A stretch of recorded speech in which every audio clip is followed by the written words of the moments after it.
সেদিন আমরা চলে গেছিলাম বারুইপুরে সার্কাস দেখতে।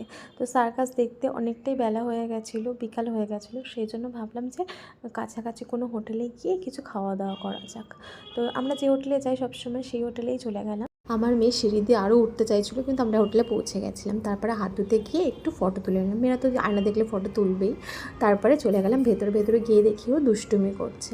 তোর বাবাকে বললাম একটু দাঁড়াও, একটু ছবি তুলি, তোমাদের ভিডিও করে দিই, কারণ আবার কবে আসবে ঠিক সেই জন্য একটু ফটো তুলে নিলাম, একটু ভিডিও করে নিলাম। চারিপাশের হোটেলটা আমি তোমাদেরকে দেখাচ্ছি, খুবই সুন্দর, এত সুন্দর যে তোমরা যদি কোনো এক সময় না যাও তাহলে কিন্তু মিস করবে।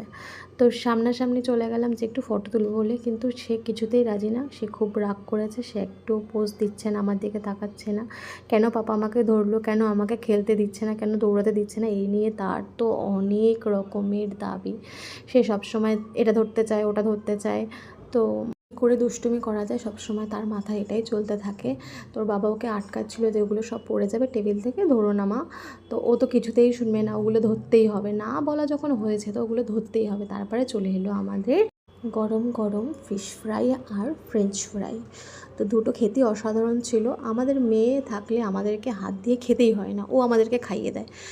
আমরা খাই আর মাথা নাড়ি শুধু, ব্যাস, তাতেই ও হ্যাপি হয়ে যায়। ওর কথা হচ্ছে তোমরা বসে থাকো, আমি তোমাদের গালে দিচ্ছি, তোমরা খাও। একবার আমাকে খাওয়াবে, একবার ওর বাবাকে খাওয়াবে, আবার আমাকে খাওয়াবে, ওর বাবাকে খাওয়াবে। মানে আমাদের হাত দিয়ে খাওয়ার কোনো প্রয়োজনই নেই, কারণ ও আমাদের সঙ্গে গেছে যখন, আমরা হাত দিয়ে খাবো কেন? ও আমাদেরকে খাইয়ে দেবে। এই টেনশনটা আমাদের থাকে না যে আমাদের হাত দিয়ে খেতে হবে। ও সবসময় আমাদেরকে খাইয়ে দেয়। ও নিজেও খায় কিন্তু খুব কম, বেশিটাই আমাদেরকে সবসময় খাইয়ে দেয়। এই ওর পাপা ভাবলো এত কষ্ট করছে, আমি একটু নিজেই হাত দিয়ে খেয়ে নিই। তোর পাপা খেয়ে নিল, তারপরে আমিও একটু খেতে শুরু করে দিলাম। ভাবলাম ও ফেলে দিচ্ছে, পড়ে যাবে কোথায় আবার, কিন্তু হবে না, শুনবেই না সে কিছুতেই। আমার কাছে দাও, আমি খাওয়াবো, আমি নিজে খাবো, তোমাদেরকে খাওয়াবো। তো আমি একটু ভাবলাম যে আমি নিজে খাই, খেয়ে একটু রিভিউ। মিস্টার রয় ভিডিও করে দিচ্ছে, আমি একটুখানি খাওয়ার ভিডিও করছি। এখন তো সবাই করে কম বেশি, তো ভাবলাম আজকে আমি করি ফিশ ফ্রাইটা নিয়ে আমি আজকে একটা ভিডিও বানালাম কেমন করে খাবো। ফিশ ফ্রাইটা ছিল খেতে অসাধারণ, দারুণ এক কথায়। আরও গরম গরম খাচ্ছিলাম, এত ভালো লাগছিলো, এত টেস্টি লাগছিলো যে আমি তোমাদেরকে বোঝাতে পারবো না। তারপরে চলে এলো আমাদের মেন কোর্সে ছিল নান, বাটার নান আর বাটার চিকেন। দুটোই পছন্দ করেছিল মিস্টার রয়, কারণ আমি খুব একটা পছন্দ করতে পারি না, ও সবসময় পছন্দ করে।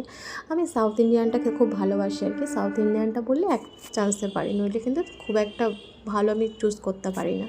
তো করলো, আমাদেরকে বলছিলো সার্ভ করে দেবেন, না করতে হবে না, সবসময় তো রেঁধে করে বাড়িতে খাওয়াই, আজকে তোমরা সবাই রান্না করে দিয়েছো, আমি খাওয়াবো, একটা আলাদা ব্যাপারই আলাদা। তো এটা আরও সহজ, খুবই ভালো ব্যাপার। তো ঠিক আছে, আমি একটুখানি সার্ভ করে দিই, একটু তুমি খেয়ে বলো কেমন হয়েছে, একটু রিভিউ দাও।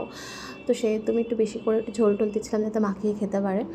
তা ও তাড়াতাড়ি খাও, খেয়ে বলো কেমন হয়েছে। ভিডিওটা করছি, ভিডিও করা মানে কি কিছু স্মৃতিও থাকা, সেগুলো পরে দেখলে।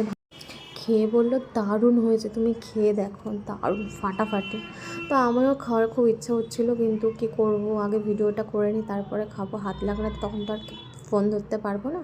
তাই মানে তোমার জন্য তুলে দিলাম, তুমি এবার আমাকে একটুখানি কিছু ভিডিও করে দাও। তো বললো কী দেবে, তুমি ভিডিও করে দেবেন, তাও তোমাকে একটু খাইয়েই দিচ্ছি, এটাই তোমার গিফট। বাটার চিকেনটা খেতে দারুণ ছিল, এত টেস্টি ছিল বলার মতো নয়। তো আমি ভাবলাম একটু খেতে খেতে রিভিউ দিই। তো আমার প্লেটে সেরকম ভালো পিস ছিল না, তাই ওর প্লেট থেকে নিয়ে একটু খেয়ে তোমাদেরকে রিভিউ দিলাম যে কতটা সুন্দর হয়েছে, দারুণ করার চেষ্টা করলাম। কারণ रोज़ रोज़ थोड़ी ना हम बाहर खाने को जाते हैं, तो इसलिए आज ट्राई कर रहे हैं हम जो खाने का जो वीडियो होता है तो कैसे किया जाता है। तो हम ट्राई किया, और ये ट्राई किया मैं मिस्टर रॉय के ऊपर। তারপর রয় সেটা খেয়ে ফেললো, খেয়ে বললো দারুণ দারুণ, খুবই ভালো। চলে গেলাম শপিং করতে।